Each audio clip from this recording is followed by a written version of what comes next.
പരീക്ഷാ ഫലത്തിൽ കേരള സിലബസ് വിദ്യാർത്ഥികൾ സമർപ്പിച്ച ഹർജി ഇന്ന് സുപ്രീം കോടതിയുടെ പരിഗണനയിലേക്ക് എത്തുന്നുണ്ട്. ജസ്റ്റിസ് PS നരസിംഹ ഉൾപ്പെട്ട ബെഞ്ചാണ് ഹർജി പരിഗണിക്കുക. CBSE വിദ്യാർത്ഥികൾ നൽകിയ തടസ്സ ഹർജിയും കോടതി ഇന്ന് പരിഗണിക്കുന്നുണ്ട്. അതേസമയം തന്നെ സർക്കാരിന്റെ തിരക്കിട്ട മാർക്ക് ഏകീകരണ നീക്കത്തിൽ വലഞ്ഞിരിക്കുകയാണ് കേരള സിലബസ് വിദ്യാർത്ഥികൾ. ഈ മാസം 14-നകം പ്രവേശന നടപടികൾ പൂർത്തിയാക്കുമെന്ന് പറഞ്ഞ ഉന്നത വിദ്യാഭ്യാസ മന്ത്രി R ബിന്ദുവിന്റെ വാക്കും പാഴായിട്ടുണ്ട്. AICTE സമയക്രമം അനുസരിച്ച് എഞ്ചിനീയറിംഗ് പ്രവേശനം പൂർത്തിയാക്കേണ്ടത് ഓഗസ്റ്റ് 14-നകമാണ്.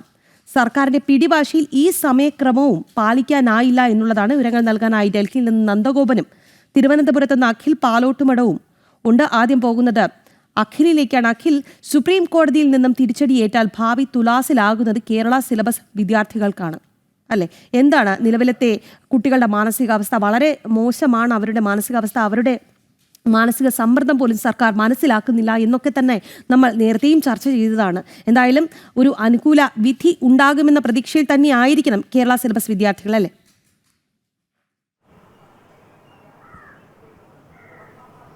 Rahi, good morning. കേരളത്തിലെ വിദ്യാർത്ഥികൾ എല്ലാ കാലത്തും ഈ എൻട്രൻസ് പരീക്ഷകളെയൊക്കെ തന്നെ വലിയ പ്രതീക്ഷയോടുകൂടിയാണ് കാണുന്നത്. അത് ഓൾ ഇന്ത്യ തലത്തിൽ നടക്കുന്ന പരീക്ഷയായാലും കേരളത്തിൽ നടക്കുന്ന പരീക്ഷകളായാലും വലിയ പ്രതീക്ഷയോടുകൂടിയാണ് കേരളത്തിലെ വിദ്യാർത്ഥി സമൂഹം അതിനെ നോക്കിക്കാണുന്നത്. അത്തരത്തിലുള്ള ഒരു പരീക്ഷയിന്മേലാണ് സർക്കാരിൻ്റെ പിടിവാശിയിൽ, ഉന്നത വിദ്യാഭ്യാസ മന്ത്രിയുടെ പിടിവാശിന്മേൽ ഇപ്പോൾ ആ വിദ്യാർത്ഥികളുടെ ഭാവി തുലാസിലായിരിക്കുന്ന ഒരു സാഹചര്യം ഉണ്ടായിരിക്കുന്നത്. എന്തായാലും കേരള സിലബസിലെ വിദ്യാർത്ഥികളെ സംബന്ധിച്ചിടത്തോളം ഇന്ന് ഹൈക്കോടതിയിൽ നിന്ന് എടുക്കുന്ന തീരുമാനം അത് വളരെ നിർണായകമായിരിക്കും എന്നുള്ള കാര്യത്തിൽ സംശയമില്ല. ഇപ്പോൾ നമ്മളോടൊപ്പം ABVP നേതൃത്വം തന്നെ ചേരുന്നുണ്ട്. ABVPയുടെ ദേശീയ പ്രവർത്തക സമിതി അംഗം, കേന്ദ്ര പ്രവർത്തക സമിതി അംഗം NCT ശ്രീഹരി ചേരുന്നുണ്ട്. ശ്രീഹരി, ഇപ്പോൾ വിദ്യാർത്ഥികളെ സംബന്ധിച്ചിടത്തോളം കീം പരീക്ഷയിൽ വലിയ ആശങ്ക കേരളത്തിൽ നിലനിൽക്കുന്നുണ്ട്.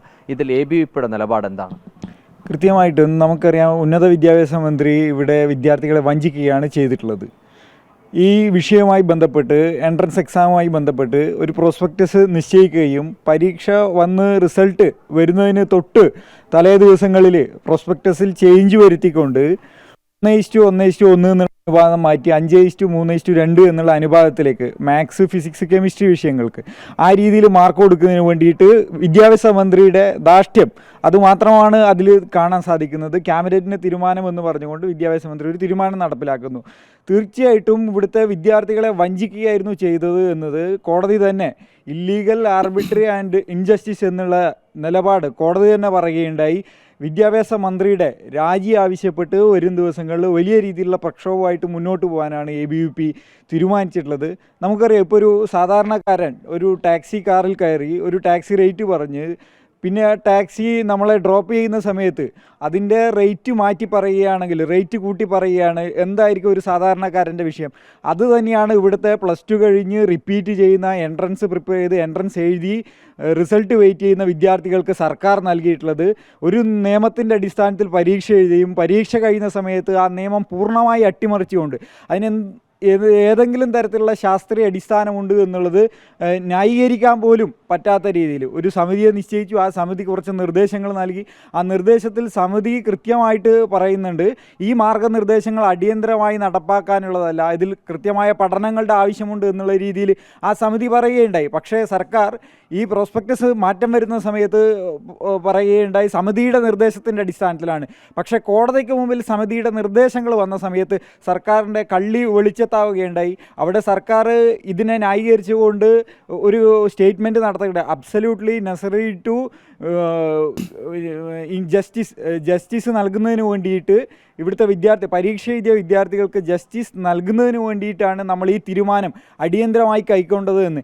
അങ്ങനെയാണെങ്കിൽ 2011 തൊട്ട് കേരളത്തിൽ എൻട്രൻസ് എക്സാം നടക്കുന്നുണ്ട്. ഇതേ സ്കീം വെച്ചാണ് എൻട്രൻസ് എക്സാമുകൾ നടക്കുന്നത്. 2025 ഈ ഇത്രയും വർഷങ്ങൾ നടത്തിയ വിദ്യാർത്ഥികളോട് വഞ്ചിക്കുകയല്ലേ, യഥാർത്ഥത്തിൽ നീതി നിഷേധമല്ലേ സർക്കാർ നടത്തിയിട്ടുള്ളത്? ജസ്റ്റിസ് എന്നുള്ള സ്റ്റേറ്റ്മെൻറ്റ് സർക്കാർ നടപ്പിലാക്കിയതിലൂടെ ഇത്രയും കാലം പരീക്ഷ എഴുതിയ വിദ്യാർത്ഥികളെ വഞ്ചിക്കുകയാണ് സർക്കാർ ചെയ്തതെന്ന് സർക്കാർ തന്നെ പറയുകയാണ്. ഇതിനെതിരെ ശക്തമായ പ്രക്ഷോഭം ഉണ്ടാവും. സാധാരണക്കാരായ വിദ്യാർത്ഥികളെ നമ്മളിപ്പോഴും ചർച്ച ചെയ്യുന്നത് 1, 2, 3 അങ്ങനെ മുൻനിരയുള്ള വിദ്യാർത്ഥികളുടെ റാങ്ക് മാറ്റത്തെ പറ്റിയാണ്. പക്ഷേ ഇതിലെ പിന്നാമ്പുറത്ത് പുറത്ത് നിൽക്കുന്ന റാങ്കിൽ ഒരു 5000 തൊട്ട് 7000 ആ റേഞ്ച് റാങ്കിനകത്ത് വന്ന വിദ്യാർത്ഥികൾ പുറന്തള്ളപ്പെട്ടു പോകുന്ന ഒരു അവസ്ഥയാണ്. ഈ വർഷം അവർക്ക് പഠനത്തിന് പോലും സാധ്യമല്ലാത്ത രീതിയിൽ അവതാളത്തിലാക്കുന്ന രീതിയിലാണ് സർക്കാർ ഈ തീരുമാനം കൈക്കൊണ്ടത്. അങ്ങനെ ഒട്ടനവധി വിദ്യാർത്ഥികൾ പുറന്തള്ളപ്പെട്ടു പോയിട്ടുണ്ട്. ആ വിദ്യാർത്ഥികൾക്ക് വേണ്ടിയിട്ട് ശബ്ദമായിട്ട് ABVP ഉണ്ടാവും. ശക്തമായ പ്രതിഷേധം ഈ വിദ്യാഭ്യാസ മന്ത്രിയുടെ യുക്തിരാഹിത്യമായ തീരുമാനത്തിനെതിരെ ABVP ശക്തമായ പ്രതിഷേധവുമായിട്ട് മുന്നോട്ട് പോകുന്നുണ്ടാവും. ഇതിൽ ഉന്നത വിദ്യാഭ്യാസ മന്ത്രി പറയുന്ന കാര്യത്തിൽ ഇത് കേന്ദ്രത്തെയാണ് ചാരുന്നത്. പല എൻട്രൻസ് കമ്മീഷൻ അടക്കമുള്ള കാര്യങ്ങളിൽ തീരുമാനമെടുക്കണമെന്നാണ് പറയുന്നത്. മന്ത്രി ഇതിലൊരു പിടിവാശി നടത്തുന്നുണ്ട്. വിദ്യാർത്ഥികളുടെ കാര്യത്തിൽ ഒരു സമവാക്യത്തിലെത്താതെ വിദ്യാർത്ഥി സംഘടനകളെയും മാധ്യമങ്ങളെയും എല്ലാം വെല്ലുവിളിച്ച് മന്ത്രി ഒരു ധാർഷ്ട്യത്തിലേക്ക് തന്നെയാണ് പോകുന്നതെന്നാണോ ABVP കണക്കൂട്ടുന്നത്? തീർച്ചയായിട്ടും മന്ത്രി ചെയ്തത് മണ്ടത്തരമാണെന്ന് ബോധ്യപ്പെടാൻ കേരളത്തിലെ ക്യാബിനറ്റിനും മന്ത്രി മാധ്യമങ്ങളോട് പറഞ്ഞത് ഇത് ക്യാബിനറ്റ് തീരുമാനമാണ്. ഈ ഹൈക്കോടതി ഈ വിഷയം സ്റ്റേ ചെയ്ത ഉടനെ തന്നെ മന്ത്രി പറയുകയുണ്ട് ഇത് ക്യാബിനറ്റ് തീരുമാനമാണെന്ന്. ക്യാബിനറ്റ് തീരുമാനം അതിനർത്ഥം ഈ ക്യാബിനറ്റിലുള്ള മുഴുവൻ ആളുകളും മണ്ടന്മാർ ആണ് എന്നുള്ള രീതിയിലാണ് മന്ത്രിയുടെ സ്റ്റേറ്റ്മെൻറ്റിലൂടെ നമുക്ക് മനസ്സിലാക്കാൻ സാധിക്കുന്നത്. മന്ത്രി ഇത്തരത്തിലൊരു സ്റ്റേറ്റ്മെൻറ്റ് നടത്തിയിട്ട് പിന്നീട് കോടതി വിധിയിലൂടെ മാറ്റം ഉണ്ടായ സമയത്ത് മറ്റൊന്നും പറയാൻ സാധിക്കാത്ത മന്ത്രി അതിനെ ന്യായീകരിച്ചുകൊണ്ട് ധാർഷ്ട്യത്തോടെ ഇവിടെ മാധ്യമങ്ങളോട് പെരുമാറുന്നത് നമ്മൾ കണ്ടു. എടുത്ത തീരുമാനം തെറ്റാണ് എന്ന് മാത്രമല്ല നിരവധി വിദ്യാർത്ഥികളുടെ ഭാവി കൂടി അവതാളത്തിലാക്കുന്ന രീതിയിലാണ് മന്ത്രി പ്രവർത്തിച്ചിട്ടുള്ളത്. തീർച്ചയായിട്ടും ഈ വിഷയത്തിൽ വിദ്യാഭ്യാസ മന്ത്രി രാജിവെക്കുന്നതുവരെ സമരവുമായിട്ട് മുന്നോട്ട് പോകണം എന്നുള്ള നിലക്ക് തന്നെയാണ് ആലോചിച്ചിട്ടുള്ളത്. സത്യപ്രതിജ്ഞാ ലംഘനമാണ് മന്ത്രി നടത്തിയിട്ടുള്ളത്. പ്രീതിയും ഭയവും കൂടാതെ തീരുമാനങ്ങൾ നടപ്പിലാക്കുമെന്ന് സത്യപ്രതിജ്ഞാ സമയത്ത് പറയുകയും ഇവിടെ ചില വിദ്യാർത്ഥികളെ ചില ആളുകളെ പ്രീതിപ്പെടുത്തുന്നതിന് വേണ്ടിയിട്ട് ഈ തീരുമാനം നടപ്പിലാക്കുകയുമാണ് ചെയ്തിട്ടുള്ളത്. ഇതിനെതിരെ ശക്തമായ പ്രതിഷേധവുമായിട്ട് മുന്നോട്ട് പോകും. വിദ്യാർത്ഥികൾ കോടതിയെ സമീപിച്ചിട്ടുണ്ട്. അവർക്ക് പൂർണ്ണ പിന്തുണ ABVP നൽകുകയാണ്.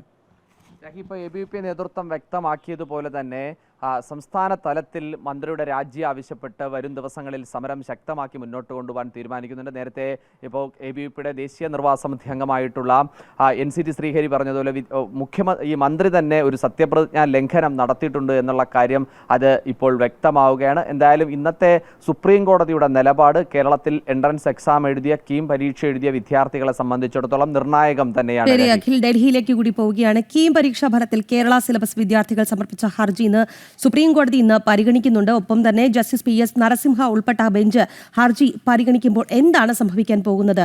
നന്ദഗോപനുണ്ട്. നന്ദഗോപൻ, CBSE വിദ്യാർത്ഥികൾ നൽകിയ തടസ്സ ഹർജിയും കോടതിയുടെ പരിഗണനയിൽ എത്തുകയാണ്. എങ്ങനെയാണ് അവിടെ നിന്ന് നമുക്ക് ലഭിക്കുന്ന വിവരങ്ങൾ? രാവിലെ തന്നെ ഈ കേസ് പരിഗണിക്കുമെന്നുള്ളതാണ് അറിയാൻ കഴിയുന്നത്. ഏതാണ്ട് 76,230 വിദ്യാർത്ഥികളുടെ ഭാവിയെ ബാധിക്കുന്ന വിഷയമാണ്. അതുകൊണ്ട് തന്നെ സുപ്രീം കോടതി ഈ ഒരു വിഷയത്തിൽ വളരെ ആലോചിച്ചുകൂട്ടി മാത്രമേ ഒരു തീരുമാനമെടുക്കൂ അല്ലെങ്കിൽ ഒരു ഉത്തരവിടൂ എന്നുള്ളതാണ് നിയമവിദഗ്ധരും മറ്റും ചൂണ്ടിക്കാണിക്കുന്നത്. പ്രത്യേകിച്ച് ഒരു സ്റ്റേ അല്ലെങ്കിൽ അത്തരം നടപടികളിലേക്ക് പോകാതെ സർക്കാരിൻ്റെ എന്താണ് മറുപടി എന്നുള്ളത് ആരായും. നിലവിലിപ്പോൾ ഈ കേരള സിലബസിൽ പഠിച്ച വിദ്യാർത്ഥികളാണ് ഇതുമായി ബന്ധപ്പെട്ട ഹർജി നൽകിയിരിക്കുന്നത്. മാത്രമല്ല ഒരു തടസ്സ ഹർജിയും കോടതിക്ക് മുന്നിലുണ്ട്. CBSE വിദ്യാർത്ഥികളുടെ തങ്ങളുടെ ഭാഗം കൂടി കേൾക്കാതെ കോടതി ഒരു നടപടി എടുക്കരുത് എന്നുള്ളതാണ് തടസ്സ ഹർജിയിൽ പ്രധാനമായും CBSE വിദ്യാർത്ഥികളുടെ വാദം. സ്വാഭാവികമായും സർക്കാർ ഈ ഒരു വിഷയത്തിൽ കക്ഷിയായതിനാൽ തന്നെ സർക്കാരിൻ്റെ മറുപടി സുപ്രീം കോടതി ഒരു വിഷയത്തിൽ ആരായും എന്നുള്ള കാര്യത്തിൽ തർക്കമില്ല.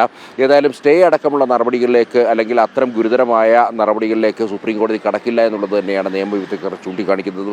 ഈ 76,230 വിദ്യാർത്ഥികളുടെ ഭാവിയെ ബാധിക്കുന്ന വിഷയം എന്നുള്ള ബോധ്യം കോടതിക്കുണ്ടാകുന്ന പക്ഷം കോടതി ഒരു കാരണവശാലും അത് സ്റ്റേ നടപടികളിലേക്ക് നീങ്ങില്ല എന്നുള്ളത് തന്നെയാണ് അറിയാൻ കഴിയുന്നത്. ഏതായാലും ഇതുമായി ബന്ധപ്പെട്ട ഹർജികൾ ഇന്ന് 11 മണിയോടുകൂടിയാണ് കോടതി ലിസ്റ്റ് ചെയ്തിരിക്കുന്നത്. കോടതിയിൽ ഇതുമായി ബന്ധപ്പെട്ട വാദമുഖങ്ങൾ സ്വാഭാവികമായി ഉണ്ടാകും.